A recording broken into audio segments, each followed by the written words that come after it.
नमस्कार, मैं आचार्य उमेश। स्वागत है आपका हमारे यूट्यूब चैनल में।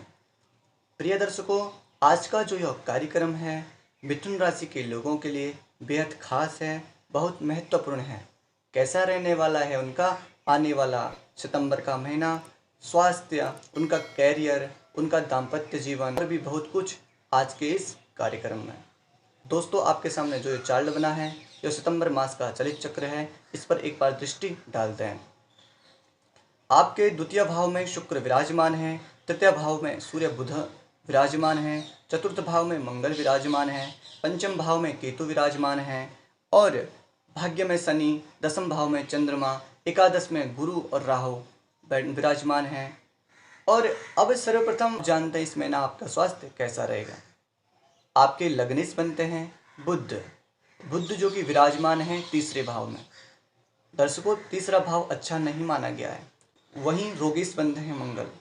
तो आपको गर्मी के कारण आपके शरीर में कुछ फोड़ा फुंसी इत्यादि और कुछ ब्लड संबंधित शिकायत हो सकती है, रक्त विकार हो सकता है या छोटे मोटे शरीर में कुछ त्वचा संबंधित विकार हो सकते हैं। सामान्य सी बात है, सामान्य ही रहेगा, कुछ ज़्यादा घबराने की जरूरत नहीं है। बस कुछ गर्म चीज़ें खाने से बचें और गर्म जगहों पर जाने से परहेज करें। और दर्शकों, अब हम जानते हैं द्वितीय भाव धन कुटुंब कैसा रहेगा। तो कुटुंब का अच्छा रहेगा, परिवार के बीच में आपका सामंजस्य अच्छा रहेगा, धन के आगमन होंगे और वाणी आपकी प्रखर रहेगी। आपकी वाणी इस समय में एक ऐसी रहेगी जिसको आप कुछ अपनी वाणी से कह दे तो उसको उस बात का प्रभाव पड़ेगा। तो बहुत प्रभावशाली आपके लिए वाणी से यह महीना है। पराक्रम की बात की जाए, तृतीय भाव में बुध और राहु विराजमान है। 16 सितंबर के बाद सूर्य तो अपनी राशि परिवर्तन कर देंगे, लेकिन बुध वहीं पर ही विराजमान रहेंगे, जिसके कारण आपके शरीर में आलस्य की प्रधानता देखी जाएगी। किसी कार्य को करने के प्रति आपके अंदर से एक उत्साह नहीं आएगा। उत्साह आएगा तो एक लिमिटेड समय तक आएगा, उसके बाद निरंतरता में आने में थोड़ा सा समस्या हो सकती है। इसीलिए आप इस समय में थोड़ा अपने ऊपर आलस्य की अधिकता ना होने दें।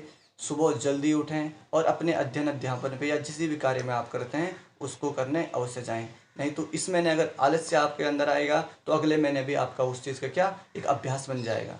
तो कृपया आलस्य से बचें सितंबर के माह में। अब सुख भाव की बात करें तो सुख भाव के स्वामी भी बुध तृतीय भाव में विराजमान है, मंगल वहाँ पर विराजमान है। सुखों में वृद्धि देखी जा सकती है। अगर इस समय में आप कुछ नया लेना चाहते हैं, कुछ इलेक्ट्रॉनिक सामान, टीवी, फ्रिज इत्यादि या कुछ बड़ी चीज़ें, मशीनरी चीज़ें, तो आपके लिए यह समय अच्छा है, आप जाके अवश्य ले सकते हैं। अब देखते हैं बहुत महत्वपूर्ण जो ये है, विद्यार्थियों के लिए कैसा रहेगा मास। देखो, विद्यार्थियों के लिए अच्छा रहेगा, लेकिन मन में थोड़ा सा असंतुष्टि रहेगी। किसी भी चीज़ को करोगे या किसी भी चीज़ को पढ़ोगे तो उसको सोचने के प्रति आपको ऐसा लगेगा कि मैंने कुछ पढ़ा नहीं है, या आप किसी कंपटीशन के लिए जा रहे हैं, आपके अंदर आत्मविश्वास थोड़ा कम आएगा, क्योंकि केतु वहाँ पे विराजमान है। केतु पढ़ तो आप रहे हैं, आप बहुत गहन अध्ययन भी कर रहे हैं, लेकिन एक विश्वास की कमी आपके अंदर आ जाएगी। प्रेमी प्रेमिका की बात की जाए तो मिलता जुलता यह महीना रहेगा। थोड़ा व्यर्थ वाद विवाद की स्थिति बढ़ सकती है, तो व्यर्थ वाद विवाद से बचें। अब छठवें भाव की बात की जाए तो छठवें भाव के स्वामी बनते हैं मंगल, जो कि विराजमान है चतुर्थ भाव में। देखो, मंगल छठवें भाव में अच्छे होते हैं, लेकिन आपको इस एक महीने में किसी को कर्जा नहीं देना है। आप ले तो सकते हैं, उससे अपने सुखों में आप उसको खर्चा कर सकते हैं, लेकिन देने के लिए अगर जब तक आपको लग रहा लेने वाले व्यक्ति को कुछ ज़्यादा आवश्यक नहीं है तब तक ना दें, क्योंकि आपका पैसा फंस सकता है।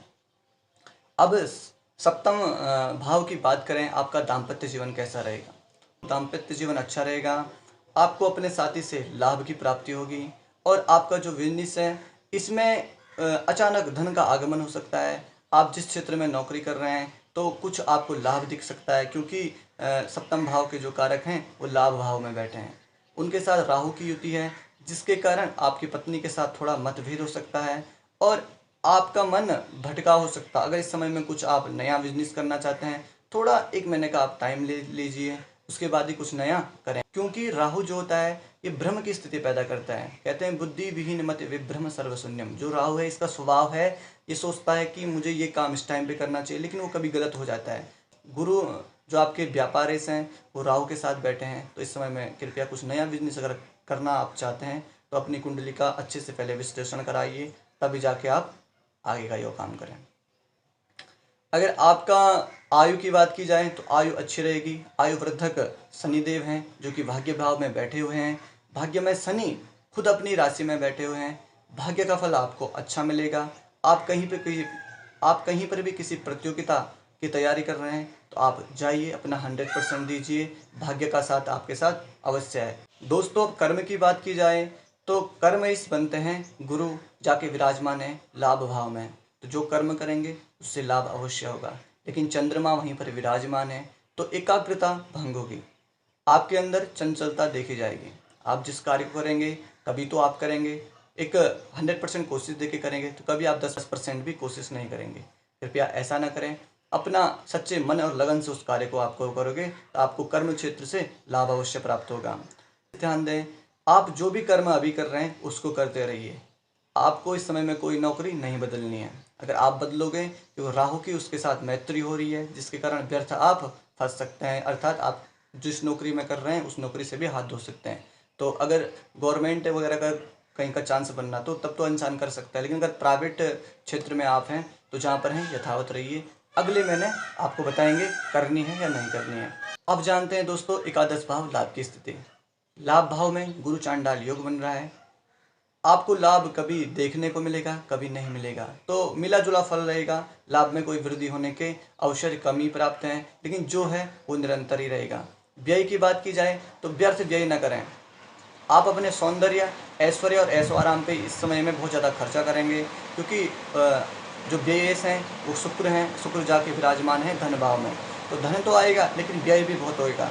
तो आपका जो आने वाला जो महीना है सितंबर माह, इसमें व्यर्थ खर्चा करने से बचें। खर्च करेंगे आप लेकिन ऐश्वर्यों पे करेंगे, अपने जो डेली बेसिस में शैन शौक और दिखाने के लिए करेंगे, तो ऐसा खर्चा।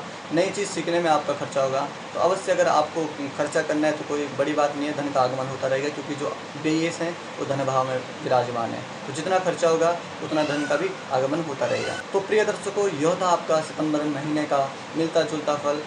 अगर आपको कोई समस्या है जो मैंने आपको बताया, इसके लिए एक अचूक उपाय है आपके लिए। आप ओम ब्राम ब्रीम ब्रूम सह बुधाय नमः मंत्र का जाप करें और बुधवार के दिन गणेश जी के मंदिर जाकर गणेश जी को दुर्वा अवश्य चढ़ाइए।